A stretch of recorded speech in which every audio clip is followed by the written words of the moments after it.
ওরা স্ট্রিফ বেড বদলাচ্ছিল, কিন্তু বখাটেটা নার্সকে দিয়ে আবার ফর্ম লেখাতে যায়, এমনকি তার গায়েও হাত দেয়। নার্সটি চরম ভয় পেয়ে যায়, তার হাত থর থর করে কাঁপছিল, আর এতে বখাটেটা আরো বেশি সাহস পেয়ে বসে। ঠিক তখনই সাদিয়া নামের এক ইন্টার্ন এগিয়ে এসে নার্সকে সরিয়ে দেয় আর বখাটের হাতে নিখুঁতভাবে সূচ ফুটিয়ে দেয়। এদিকে তরুণ ডাক্তার রাফসান ডিরেক্টরের সাথে কথা বলছিল, তখনই তাকে এক ধাক্কায় সরিয়ে দেওয়া হয়। দেখা গেল ওই বখাটেটা এখানে এসেও ঝামেলা পাকাচ্ছে। ডিরেক্টরকে বলছো সাদিয়াকে শাস্তি দিতে, কিন্তু সাদিয়া মোটেও ভয় না পেয়ে উল্টো ডিরেক্টরকে বলে বখাটেটাকে বের করে দিতে। ঠিক এই মুহূর্তেই রাফসান সাদিয়ার প্রতি দারুণভাবে আকৃষ্ট হয়। কে জানতো ভাগ্য আগে থেকেই সহায়, কারণ ঠিক পরের দিনই তার ব্লাইন্ড ডেট ছিল খোদ এই সাদিয়ার সাথেই। কিন্তু সাদিয়া ইচ্ছে করেই ডেটে লেট করে আসে আর এক দামি রেস্তোরাঁয় বিয়ার অর্ডার করে ঢক ঢক করে গিলতে থাকে, যাতে তার এমন রাফ স্বভাব দেখে রাফসান ভয় পেয়ে পালায়। সাদিয়ার এমন বিরক্তিকর হাবভাব দেখে রাফসানের তাকে আরো বেশি ভালো লেগে যায়। সেও শেষ পর্যন্ত তাল মেলানোর সিদ্ধান্ত নেয়। পরের সেকেন্ডেই রাফসান বোতলটা ছোঁ মেরে নিয়ে সরাসরি মুখে লাগিয়ে ঢক ঢক করে খেয়ে নেয়। সাদিয়া ঘাবড়ে গিয়ে জলদি বলে বসে যে সে ঘরের কোনো কাজ করবে না, আর বাচ্চা কাচ্চাও তার দু চোখের বিষ।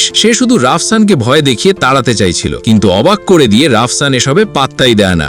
উল্টো বলে সাদিয়ার যা খুশি করার পূর্ণ স্বাধীনতা আছে। সাদিয়া এবার দিশেহারা হয়ে তার শেষ চাল চালে। রাফসানকে সোজা এক বিলাসবহুল দোকানে টেনে নিয়ে যায়, যাতে নিজেকে লোভী প্রমাণ করে এই নাটকের ইতি টানা যায়। সে স্টাফদের দিয়ে সবচেয়ে দামি জিনিসগুলো বের করায়, ইচ্ছে করেই আকাশ ছোঁয়া দামগুলো চোখে আঙ্গুল দিয়ে দেখায়। ঠিক তখনই রাফসান তাকে থামায়, তবে সে বলে দাম নিয়ে না ভেবে সাদিয়ার যা পছন্দ সেটাই নিতে। সাদিয়া চরম লজ্জায় পড়ে বাধ্য হয়ে নিজের জন্য সস্তা একটা জিনিস বেছে নেয়, কিন্তু রাফসান পুরোটা সময় তার জুতো জোড়ার দিকেই তাকিয়েছিল। শেষমেশ ওই দোকানের সবচেয়ে সস্তা পাসপোর্ট হোল্ডারটা কিনতেই তার পুরো মাসের বেতন হাওয়া হয়ে যায়। তাকে এমন কড়া সাজার আপ্রাণ চেষ্টা করতে দেখে রাফসান না হেসে পারল না। সে হেসে এগিয়ে গিয়ে সাদিয়ার হাতে ছোট্ট একটা উপহার ধরিয়ে দেয়, তারপর ভদ্রভাবে বিদায় নেয়। আর এই উপহারটা ছিল এক জোড়া হাই হিল, যা সাদিয়ার পায়ে একদম দারুণভাবে মানিয়ে গিয়েছিল।